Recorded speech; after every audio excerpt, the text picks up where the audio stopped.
Lifestyle Live. Come and see, you'll agree. There's a positive energy. Lifestyle Live. From the All Indiana Podcast Network, this is the Lifestyle Live Podcast. Faces you know and a team you can trust. Stories that form your heart. Lifestyle Live. Lifestyle Live. Since the late 1960s, flags have flown at the Indianapolis Motor Speedway when cars are on track to signify racing season. But how did it come about? And how did the Poole family get invited from St. Louis to raise the flags each year? On this Lifestyle Live podcast episode, our own George Mallet sits down with IMS President Doug Boles to tell us more about his latest episode of Behind the Bricks. This is the Lifestyle Live podcast on the All Indiana Podcast Network. Lifestyle Live. Lifestyle Live. Something really cool is about to happen here at the Indianapolis Motor Speedway that you guys know happens, but you don't know how it happens. Those 200-plus flags around the top of the Indianapolis Motor Speedway that have been there for 50, 60-plus years. There's a group that we sort of affectionately call the Flag Crew. I'm going to ask them if that's what they think their name is. So this has been going on in your family for a long time. How did it start?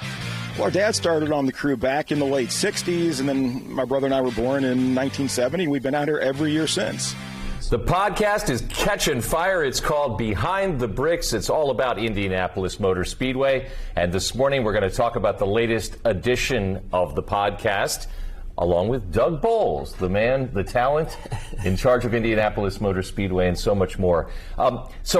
This episode fascinated me just because, and it might speak to my ignorance, because I think of the flags going up around the perimeter of the racetrack as a May thing, but it's longer than that, and it represents much more than that. It used to be just a May thing, right? When it started in the 60s, when this family, who now has grown into a lot of different families and generations of families, come to put those flags up, it was something that Tony Holman just had them do in May because that's the only time we were open. But now our race season really begins in May and doesn't end until the middle of October, so they stay up through the whole entire season. But they're put up by this group of families from St. Louis, have been coming over since the 60s, and they put those 200 flags around the top that mean it's race season in Indianapolis at the Indianapolis Motor Speedway every year. So it's a lot of people don't know about it. In fact, when I first started working the Speedway, I didn't know that's how it happened. And you talked to these two guys, Mike and Dave Poole, and I guess my question is, how much superhero stuff did they tell you about that they have to do to get these flags in place? So it used to be, in the old days, when you didn't have OSHA and you didn't worry about anything, they just would climb right up and put them on. There's no harnesses. Now they do the harnesses, so there's less superhero. But if you don't like heights, there's a lot of those places where you would not enjoy that job, and they do look sort of like superheroes. So there is a little bit of that. But back in the old days, it was all about just climbing up, not worrying about falling. When I first started working at the Speedway and realized this was what was happening, we just literally gave them a bunch of tickets and said, come on in and do this. That was how, and then our lawyers learned. Okay. And our lawyers say, hey, you can't do that. You need to pay them. We need insurance. We need liability. So it's changed over my course of time there. But it's a great group of people, and it's really fun. I got to go up and put up a couple flags with them, and it's just fascinating to watch them. The neat thing is it's just generational. They pass it down to their kids, who pass it down to their kids, and it just keeps going. And despite the involvement of lawyers and protocol, this has become a real tradition, hasn't it? It does. You know, people always ask, how do you start a tradition at the Speedway? Well, we don't. The fans generally are the ones that start those traditions. So the first time that happened, when Tony Holman asked them to do it, I'm sure they didn't realize it was going to be a tradition. But when you get in 10, 15, 20 years, it becomes that. And now we're 60-plus years in with those folks, and it really is a tradition at the Speedway. This group from St. Louis comes over, puts the flags up every year. At the end of the season, they'll come over and take them back down for us. So it's part of the tradition that makes the Speedway so special. Now, some of our viewers are not gearheads, so they don't know about all the things happening this summer at Indianapolis Motor Speedway. Give us a little bit of an overview of what else happens? So oftentimes, probably the question I get the most from somebody is, what do you do the rest of the year when the Indy 500 is open? Because everybody knows the Indy 500.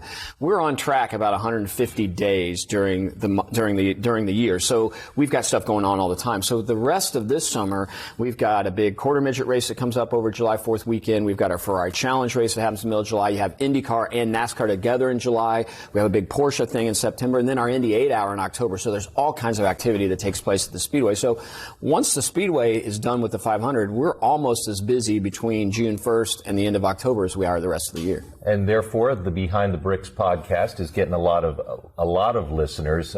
How much fun has this project been for you? Well, it's been a lot of fun for me because what makes the Speedway special are all these kind of cool stories and locations in the Speedway that as a general fan, you don't often get an opportunity to see or understand how that tradition started. And I'm such a fan of our place, and I love the history and tradition. So to be able to help tell those stories through the podcast and working with Wish and having that even take us further than our own channels can, it's been a lot of fun. Now, and I use the term gearhead, partly in jest, but that's who you are. For sure. You're all about racing. So, in your position, how much enjoyment do you get out of dealing with a legendary figure like Roger Penske? I pinch myself every day I come to the Speedway because it's amazing that this is the job that I have. But then when you come to the Speedway and you get a chance to work with Roger Penske, it's even better. So the 500 ends. That night, Roger calls me and says, hey, meet me tomorrow morning before the sun comes up, which we basically met to figure out how cleanup was going on. He was in this past week really working with us on things. It's amazing to walk alongside and learn from him. But, walking through the garage area and getting a chance to see AJ Foyt and Mario Andretti and all these famous names that I fell in love with as a fan, it's still hard to believe. He's Doug Boles. He runs Indianapolis Motor Speedway along with a fellow named Roger Penske. And the podcast is Behind the Bricks. Hope you check it out. Lifestyle Live. Lifestyle Live. From the All Indiana Podcast Network, this is the Lifestyle Live Podcast. Thank you for listening. Be sure to like, follow, and subscribe to this podcast wherever you get your podcasts. And connect for even more on Facebook and at lifestylelive.tv. Faces you know and a team you can trust. Stories that form your heart.